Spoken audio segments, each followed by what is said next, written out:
maiti anasikia. Kwa maneno hayo ya Mtume Muhammad, maiti anasikia. Ibnul Qayyim al-Jawziyya katika kitabu chake cha Ar-Ruh anasema isingelikuwa maiti anasikia, kusingekuwa na haja ya kumsalimia.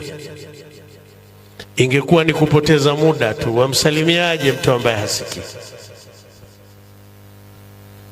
Na ndivyo anavyosema Mtume sallallahu alaihi wasallam, ma min muslimin yamurru biqabri rajulin kana ya'rifuhu fasallama alayhi illa arafahu wa radda alayhi salama.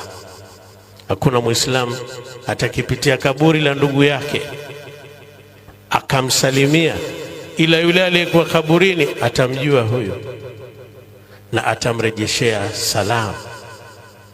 Bali tuambiwa katika mambo ambayo maiti, mtu ambaye ametangulia mbele ya haki, anafarijika nayo zaidi, mojawapo katika hayo ni kuswalia jeneza lake watu wengi. Lakini la pili ni kumtembelea kaburini, haswa akitembelewa na wale watu ambao wanaomfahamu. Amr ibn al-As alipokufa, wakati kwa katika sakarati al-mauti, aliwahusia ndugu zake na wanaye kwamba mimi nyinyi nitakapozikwa tu msiondoke, bali mlizunguruke kaburi langu, mkae tu kwenye kaburi langu, mimi naliwazika nikiwaona.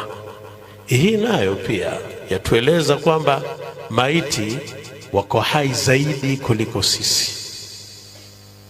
Waliokuwemo katika maisha kaburini wanajua kuliko sisi.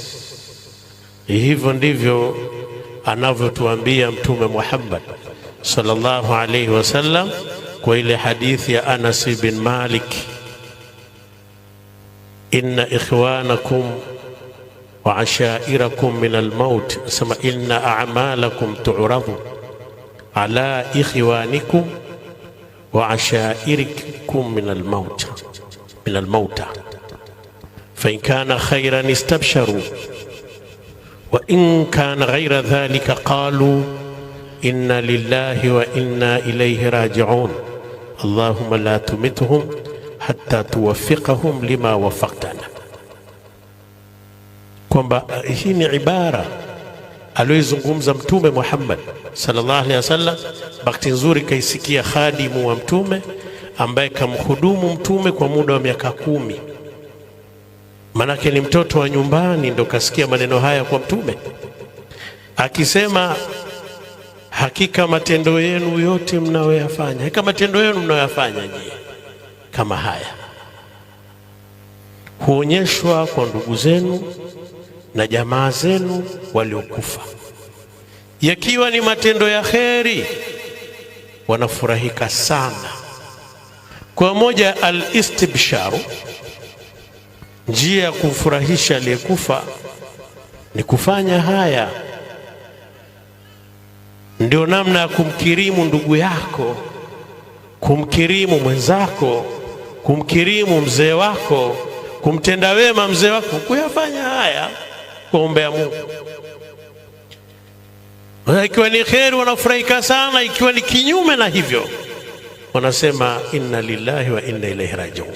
Lakini hawaachi bure, wanaomba Mungu. Ni kuonyesha kwamba kaburi ni njia tu, isipokuwa tunakwenda kwa kupitia kaburi alamul barzakh, ulimwengu mwingine. Kama tulivyopita kwa kupitia tumbo la mama tukaja katika ulimwengu huu, tukakutana na watu wa umri tofauti na ambao tulikuwa tujuani kabisa. Wazikwa peke yako na ulizaliwa peke yako. Ulipozaliwa peke yako kawakuta ambao ni wengi na mpaka wamekuzidi umri, basi hivyo hivyo ukifa unakwenda kukutana na ambao hujawahi hata kuwaona katika maisha yako.